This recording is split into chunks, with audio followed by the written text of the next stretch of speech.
Pernahkah kita merenungkan betapa pentingnya hati dalam setiap amal kita? Ibnu Qayyim rahimahullah menekankan bahwa amal hati adalah yang paling pokok. Amal badan, meskipun terlihat, hanyalah penyerta dan penyempurna. Salat yang kita lakukan, amal badan kita, jika tanpa ikhlas di hati, apakah diterima? Hati adalah raja dari seluruh anggota badan. Jika hati kita istiqomah dalam mengenal Allah, takut, mencintai, dan bertawakal hanya kepadanya, maka seluruh tubuh kita akan tunduk dalam ketaatan. Mari kita simak penjelasan Ustadz Yazid bin Abdul Qadir Jawas rahimahullah tentang bagaimana menjaga hati agar senantiasa istiqomah di jalan Allah. Ayo ikhwah, azakumullah.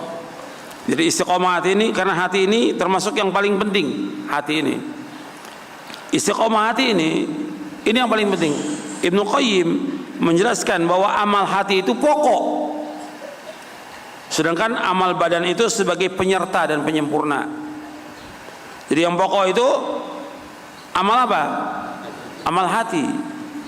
Seandainya orang itu sholat ya, ini amal badan sholat, hatinya tidak ikhlas, diterima nggak?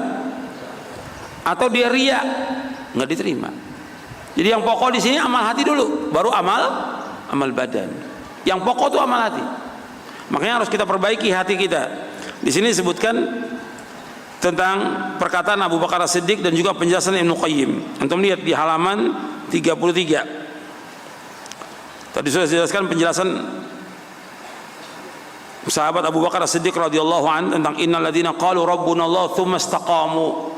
Kata beliau, orang-orang yang tegak di atas tauhid, istiqamah di tauhid dan menjauhkan segala macam perbuatan syirik.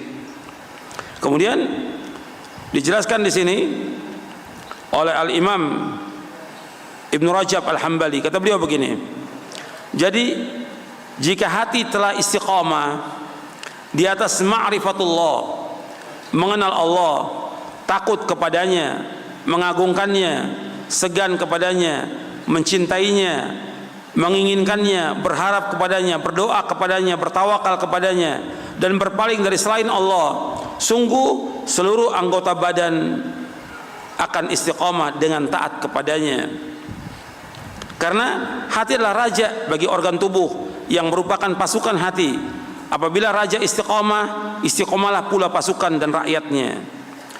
Sebab Nabi bersabda SAW, ala inna fil jasadi mudghah idza salahat salah jasadu kullu wa idza fasadat fasada jasadu kullu ala wa qalbu. Ketahuilah, di dalam tubuh manusia ada segumpal daging. Kalau daging ini baik, baiklah seluruh tubuhnya. Kalau daging ini jelek, jeleklah seluruh tubuhnya. Ketahuilah segumpal daging itu hati. Jadi yang pertama kali harus ditata ini masalah hati dulu. Antum tolong perhatikan semuanya. Seperti kita ngaji ini, nuntut ilmu, dikatakan oleh Imam Ahmad bin Hanbal, yang dikatakan menuntut ilmu itu artinya apa? Nuntut ilmu, asalnya ilmu itu apa? Takut kepada Allah. Aslul ilmi khasyatullah. Pokoknya ilmu takut kepada Allah. Takutnya tempatnya di mana? Takut tempatnya di mana? Di hati. Ini dulu, ini perhatikan. Tolong semuanya perhatikan, yang ikhwan, akhwat perhatikan. Ini penting ini. Ketika kita nuntut ilmu, yang kita harus bina ini bagaimana kita ini tunduk hati kita kepada Allah. Takut kepada Allah. Karena ini dakwah para nabi, para rasul, mengajak orang untuk takut kepada Allah. Semua dakwah nabi. Antum lihat, ketika Nabi Musa alaihissalatu wassalam datang kepada Fir'aun, ini tagut yang paling tagut, Fir'aun. Idhab ila fir'auna innahu tagha fakul hal laka ila an tazakka wa ahdiyaka ila rabbika fatakhsha. Disuruh Nabi Musa, pergilah kepada Fir'aun karena dia tagut, melewati batas. Katakan kepada Fir'aun, fakul hal laka ila an tazakka, maukah kamu aku tunjukkan kamu agar kamu membersihkan hati kamu. Untuk awal dakwah itu tazkiyatun nufus, membersihkan hati kamu. Karena Firaun sombong. supaya hilang kesombongannya. Sombong Firaun itu. Seperti iblis sombongnya. Aba wastakbar. Sombong. Kemudian selanjutnya apa? Wa ahdiyaka ila rabbika fatakhsha. Dan aku tunjuki engkau agar engkau takut kepada Allah. Jadi ilmu itu berusaha bagaimana ilmu itu membersihkan hati kita dan membuat hati kita takut kepada Allah. Ini baru kita nuntut ilmu yang benar. Bukan rutinitas nuntut ilmu, bukan. Bukan juga rutinitas ngajar, bukan. Tapi bagaimana dengan kita nuntut ilmu, dengan kita baca Al-Quran, dengan kita mengajar, dengan kita berdakwah, timbul rasa takut kita kepada Allah Taala. Ini penting. Ini masalah hati. Makanya Nabi Muhammad SAW di samping mengajarkan Quran dan Sunnah, apa yang kata Allah? Wa yuzakkihim. Nabi Muhammad diutus oleh Allah untuk membersihkan hati manusia dari kesombongan, dari ego, dari penyakit dengki, iri, kemudian juga bakhil, dan juga berani dalam berbuat maksiat kepada Allah, dan yang lain. Banyak penyakit hati, puluhan penyakit hati itu harus dibersihkan. Kalau dia ngaji tapi tetap maksiat, dia ngajar tapi tetap juga dia nggak takut kepada Allah, apa manfaatnya? Makanya Allah menyebutkan tentang tingkatan ulama itu. Allah menyebutkan dalam surah Fatir ayat 28, innama yakhsyallaha min ibadihil ulama. Sesungguhnya yang takut kepada Allah para ulama.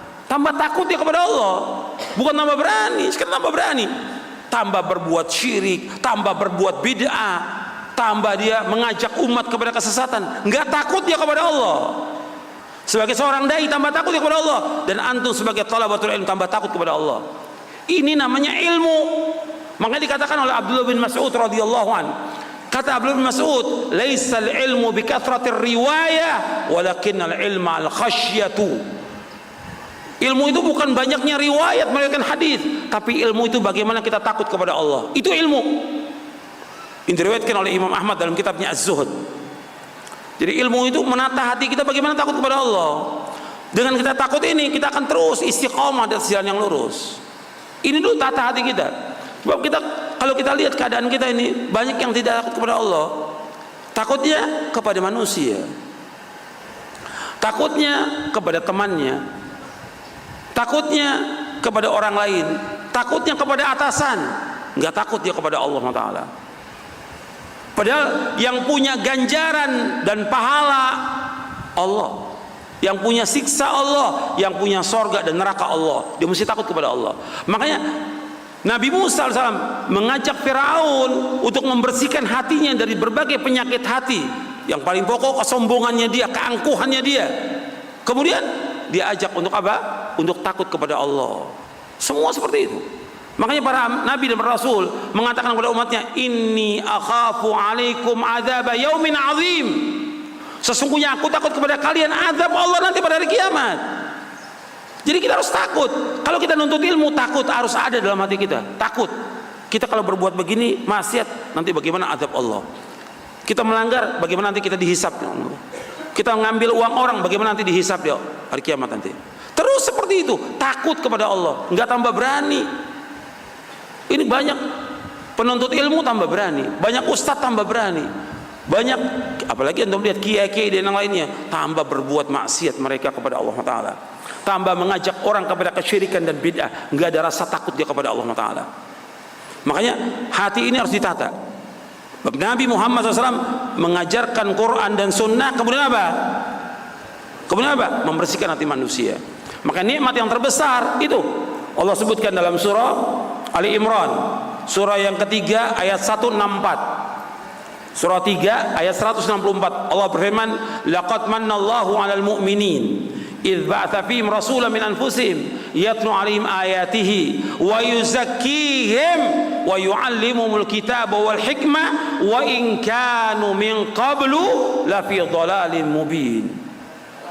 Ingatlah, sungguh kata Allah, sungguh Allah telah memberikan nikmat yang besar kepada kaum mukminin tatkala Allah mengutus seorang rasul dari kalangan mereka.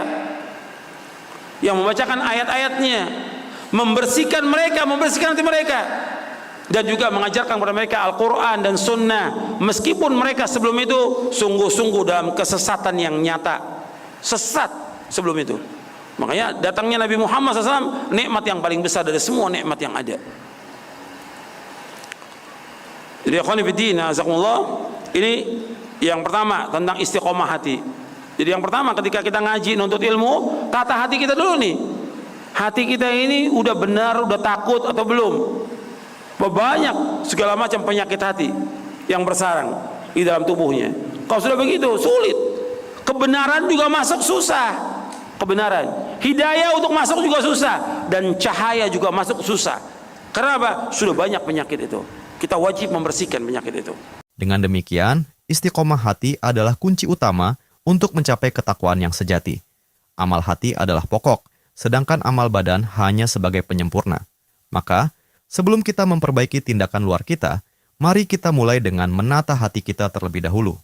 Ingatlah bahwa ketakutan dan kecintaan kepada Allah serta keikhlasan dalam setiap amal harus berasal dari hati yang bersih. Semoga kita semua diberi kekuatan oleh Allah untuk menjaga hati kita tetap istiqomah, jauh dari kesombongan, iri hati, dan berbagai penyakit hati lainnya. Dengan demikian, setiap amal yang kita lakukan akan diterima oleh Allah dan membawa kita lebih dekat kepadanya. Teruslah belajar dan menuntut ilmu, bukan hanya sebagai rutinitas, tetapi sebagai sarana untuk memperdalam rasa takut dan cinta kita kepada Allah. Semoga Allah memudahkan kita dalam membersihkan hati dan meniti jalan yang lurus, serta menjauhkan kita dari perbuatan syirik dan bid'ah. Mari kita jaga hati kita sebagai raja dari seluruh amal, agar seluruh anggota tubuh kita senantiasa taat kepada Allah. Wallahu a'lam.